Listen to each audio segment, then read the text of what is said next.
Hi hello. ಇವತ್ತು ನಾವು ನಮ್ಮ ತಕ್ಷು ವ್ಲಾಗ್ಸ್ ಕಡೆಯಿಂದ ಒಂದು ಸ್ನ್ಯಾಕ್ಸನ್ನು ಅಂದರೆ ಈವ್ನಿಂಗ್ ಹೊತ್ತಲ್ಲಿ ಮಕ್ಕಳಿಗೆ ಬೇಕಾಗಿರುವಂಥ ಅಂದರೆ ಗರಿ ಗರಿಯಾಗಿ ಸಡನ್ನಾಗಿ ಮಾಡಿಕೊಡುವಂಥ ಒಂದು ರೆಸಿಪಿನ ಹೇಳಿಕೊಡ್ತಾ ಇದ್ದೀನಿ. ಇದು ಬಂದುಬಿಟ್ಟು ನಮ್ಮಮ್ಮ ಹೇಳಿರೋವಂಥ ರೆಸಿಪಿ. ನಾನಿವತ್ತು ಟ್ರೈ ಮಾಡ್ತಾಯಿದ್ದೀನಿ ಅದನ್ನು. ಅಮ್ಮನೂ ಇದ್ದಾರೆ, ಅವರು ಹೆಲ್ಪ್ ಮಾಡ್ತಾಯಿದ್ದಾರೆ. ಅಂದರೆ ನಾನಿವಾಗ ಅದನ್ನ ಹೇಗೆ ಮಾಡೋದು ಅಂತ ನಿಮಗೆ ಹೇಳಿಕೊಡ್ತಾ ಇದ್ದೀನಿ. ಇದು ಬಂದುಬಿಟ್ಟು ಆಲೂಗಡ್ಡೆ ಮತ್ತು ರವೆಯಿಂದ ಮಾಡಿರುವಂಥ ಒಂದು ಸ್ನ್ಯಾಕ್ಸ್. ನಾವಿಲ್ಲಿ ಬಾಂಬೆ ರವೆ ತಗೋತಾ ಇದ್ದೀವಿ. ಇದು ಸಣ್ಣ ರವೆನೇ ತಗೋಬೇಕು. 1 ಕಪ್ಪಷ್ಟು ಇದೆ.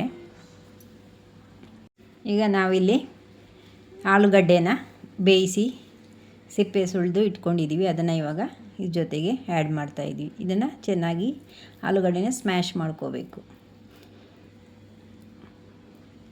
ಆಲೂಗಡ್ಡೆನ ಚೆನ್ನಾಗಿ ಪುಡಿ ಮಾಡಿಕೊಂಡು ನಾವು ಚೆನ್ನಾಗಿ ಮಿಕ್ಸ್ ಮಾಡ್ಕೋಬೇಕು, ರವೆ ಮತ್ತು ಆಲೂಗಡ್ಡೆನ. ಇದಕ್ಕೆ ನಾವಿಲ್ಲಿ ಸಣ್ಣಗೆ ಹಚ್ಚಿರುವಂತಹ ಈರುಳ್ಳಿನ ಕೂಡ ಆ್ಯಡ್ ಮಾಡ್ತಾಯಿದ್ದೀವಿ. 1 ಈರುಳ್ಳಿನ ನಾನು ತಗೊಂಡಿದ್ದೀನಿ. ಹಾಗೆ 1-2 ಹಸಿಮೆಣಸಿನಕಾಯಿ, ಕೊತ್ತಂಬರಿ ಸೊಪ್ಪು ಮತ್ತು ಕರಿಬೇವಿನ ಸೊಪ್ಪನ್ನು ಕೂಡ ಸಣ್ಣಗೆ ಹಚ್ಚಿ ಆ್ಯಡ್ ಮಾಡ್ಕೋತಾ ಇದ್ದೀವಿ. ಹಾಗೆ ಇದಕ್ಕೆ ನಾವು ಒಂದು ಸ್ವಲ್ಪ ಖಾರದ ಪುಡಿನ ಆ್ಯಡ್ ಮಾಡ್ತಾಯಿದ್ವಿ. ಇದು ಮಕ್ಕಳಿಗೋಸ್ಕರ ಮಾಡೋ ಸ್ನ್ಯಾಕ್ಸ್ ಆಗಿರೋದ್ರಿಂದ ಸ್ವಲ್ಪನೇ ಖಾರದ ಪುಡಿ ಹಾಕ್ಕೊಂಡಿದ್ದೀನಿ. ಹಾಗೆ ಇದಕ್ಕೆ ನಾವು ಧನಿಯಾ ಪೌಡ್ರು ಮತ್ತು ಜೀರಿಗೆ ಪೌಡ್ರು ಹಾಗೆ ರುಚಿಗೆ ತಕ್ಕಷ್ಟು ಉಪ್ಪು ಕೂಡ ಆ್ಯಡ್ ಮಾಡ್ಕೊಂಡಿದ್ದೀವಿ.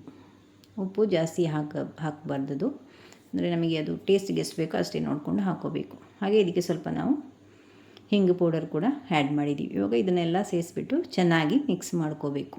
ಎಲ್ಲನೂ ಮಿಕ್ಸ್ ಒಂದು ಹದಕ್ಕೆ ಬರಬೇಕದು, ಚೆನ್ನಾಗಿ ಮಿಕ್ಸ್ ಮಾಡ್ಕೋಬೇಕು.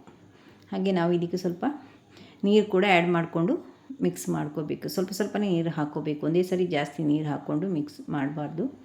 ಎಷ್ಟು ಬೇಕೋ ನೋಡಿಕೊಂಡು ಮಿಕ್ಸ್ ಮಾಡ್ಕೋಬೇಕಾಗುತ್ತೆ. ಇದು ಇವಾಗ ಒಂದು ಹದಕ್ಕೆ ಬಂದಿದೆ. ಇವಾಗ ನಾವು ನೀರು ಹಾಕಿ ಕಲಸಿ ಇಡ್ತಾಯಿದ್ದೀವಿ. ಒಂದು 10 ನಿಮಿಷ ಸೈಡಲ್ಲಿ ಇಟ್ಟರೆ ಸಾಕು. ನಾವಿಲ್ಲಿ ಎಣ್ಣೆನ ಆಲ್ರೆಡಿ ಕಾಯಕ್ಕೆ ಇಟ್ಟಿದ್ದೀವಿ. ಇದು ಚೆನ್ನಾಗಿ ಕಾದಿದೆ ಮತ್ತು ಲೋ ಫ್ಲೇಮಲ್ಲಿ ಇಟ್ಕೋಬೇಕು. ಇದಕ್ಕೆ ನಾವು ಸಣ್ಣ ಸಣ್ಣ ಉಂಡೆ ಥರ ಮಾಡಿಬಿಟ್ಟು ನಾವು ಎಣ್ಣೆಗೆ ಬಿಡ್ತಾಯಿದ್ದೀವಿ. ಇವಾಗ ಇದು ನಾವಿಲ್ಲಿ ಕೋಕೋನಟ್ ಆಯಿಲ್ ಯೂಸ್ ಮಾಡಿರೋದ್ರಿಂದ ಈ ಥರ ನೊರೆಯಾಗಿ ಬಂದಿದೆ. ಹಾಗೆ ಇದರಲ್ಲಿ ರವೆ ಕೂಡ ಮಿಕ್ಸ್ ಇರೋದ್ರಿಂದ ಈ ಥರ ಕಾಣಿಸುತ್ತೆ. ಇದು ಸ್ವಲ್ಪ ಹೊತ್ತು ಹದಕ್ಕೆ ಬಂದಮೇಲೆ ಕರೆಕ್ಟಾಗಿ ಬರುತ್ತೆ. ಇಲ್ಲಿ ನಾವು ಇವಾಗ ಹಾಕಿದ ಕೂಡಲೇ ಅದನ್ನ ಮಗ್ಚಕ್ಕೆ ಹೋಗಬಾರ್ದು. ಆ ಥರ ಮಗ್ಚಿದ್ರೆ ಅದು ಎಣ್ಣೆ ಜೊತೆ ಮಿಕ್ಸ್ ಆಗಿಬಿಡುತ್ತೆ ಮತ್ತು ನಿಮಗೆ ಅದು ಉಂಡೆಯಾಗಿ ಬರೋದಿಲ್ಲ. ನಿಧಾನಕ್ಕೆ ಲೋ ಫ್ಲೇಮಲ್ಲಿ ನಾವು ಅದನ್ನ ಫ್ರೈ ಮಾಡಬೇಕು.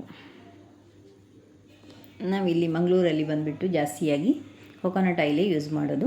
ನೀವು ನಿಮಗೆ ಬೇಕಾಗಿರೋಂಥ ಆಯಿಲ್ನ ತಗೊಂಡು ಈ ಥರ ಫ್ರೈ ಮಾಡ್ಕೋಬೋದು.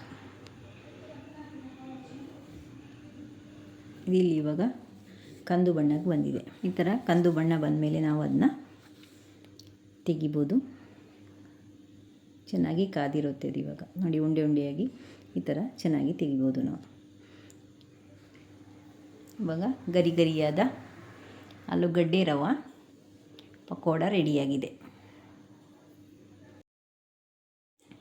ನಾನಿವಾಗ ಇದನ್ನು ಅಮ್ಮನಿಗೆ ಟ್ರೈ ಮಾಡಲಿಕ್ಕೆ ಕೊಡ್ತಾಯಿದ್ದೀನಿ. ಟೇಸ್ಟ್ ಹೇಗಿದೆ ಅಂತ ಅವರು ಹೇಳ್ತಾರೆ.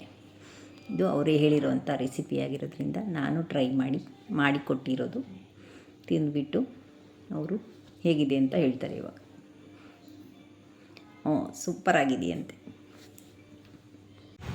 ಯಾರೆಲ್ಲ ನಮ್ಮ ಈ ಚಾನೆಲ್ನ ನೋಡ್ತಾ ಇದ್ದೀರಾ, ತಕ್ಷು ವ್ಲಾಗ್ಸ್ ಚಾನೆಲ್ ಯೂಟ್ಯೂಬಲ್ಲಿ ಸರ್ಚ್ ಮಾಡಿದರೆ ಸಿಗುತ್ತೆ. ದಯವಿಟ್ಟು ಸಬ್ಸ್ಕ್ರೈಬ್ ಆಗಿ, ಲೈಕ್ ಮಾಡಿ, ಹಾಗೆ ಶೇರ್ ಮಾಡಿ.